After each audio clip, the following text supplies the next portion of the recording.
কি হয়েছে তোমার? তুমি কি করতেছো? এতগুলো মানুষের সামনে তুমি আমাকে থাপ্পড় মারলা। বিশ্বাসঘাতক! তুই যে আমাকে বিয়ে করার স্বপ্ন দেখছিস না, তুই বিয়ে করা তো দূরে থাক, তোর সাথে যে আমি গত 6টা মাস কথা বলছি এটা ভেবে আজকে আমার ঘৃণা হচ্ছে।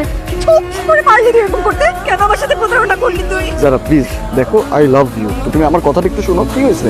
আমি তোর ব্যাপারে তোর সকল সত্যি আমি জেনে গেছি আজকে। সেটাই কারি না তুই? আরে তোমাকে এই কথা কে বলছে?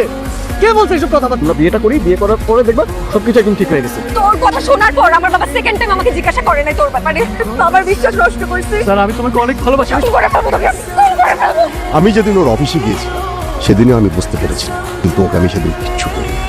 পুলিশ ভাই, এই শয়তানটার সাথে যে লোকগুলো আসছে না, এই সব লোক হচ্ছে ভাড়া করা। এই বাবা মা দুজনকেও এই শয়তানটা ভাড়া করে আছে। ও তো একটা জারদ সন্তান। আঙ্কেল প্লিজ, আপনি আমাকে যারা সন্তান বলবেন। একদম চুপ।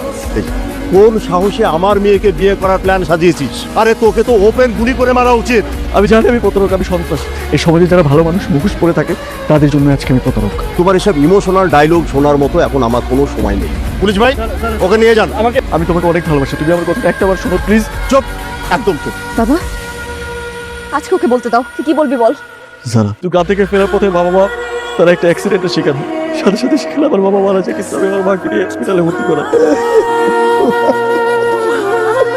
আমার একটু বাঁচার দেখতে পারতেছেন। আসুন না, রুমকে ডিস্টার্ব করেন না, আসুন। আমার মাটা যদি কিছু অ্যাডভান্স বলে স্যার, আপনি কিছু একটা করেন প্লিজ। তার মাথায় অনেক বড় আঘাত পেয়েছে, অনেক টাকা লাগে। আনুমানিক কত টাকা লাগবে আমরা বলেন? 12 লাখ টাকার মতো। হ্যাঁ, এত টাকা আমি কই পাবো স্যার? আচ্ছা, আপনার বাবার রেখে যাওয়া কোনো জায়গা জমি নেই? টাকা নিয়ে আসেন। আর এগুলো টাকার ব্যাপার, টাকা ছাড়া তো সম্ভব নয় কিছু। আপনি যান, তাড়াতাড়ি যান। ভাই খুব উপকার করলেন, আমি তো কোনো গাড়ি ঘোড়া পাইতেছিলাম না। এই গাড়ি থামলো কেন? ভাইয়া, আমার ভাইয়ের অপারেশন। ভাইয়া ভাইয়া, আমার ভাইয়ের উপর টাকা নিয়ে না ভাইয়া। আমি পারি ভাইয়া, করুন না ভাই।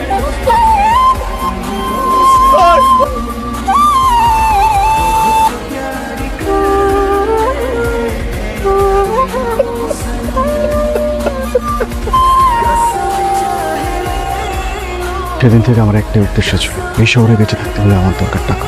আমি জানি আমি একজন খারাপ মানুষ, আমাকে সবাই ক্ষমা করবেন। পৃথিবীর সবচেয়ে থেকে বিশ্বাসঘাতক মানুষটাকে জানিস যে মানুষ, আর সেটা হচ্ছিস তুই, আমার বন্ধু।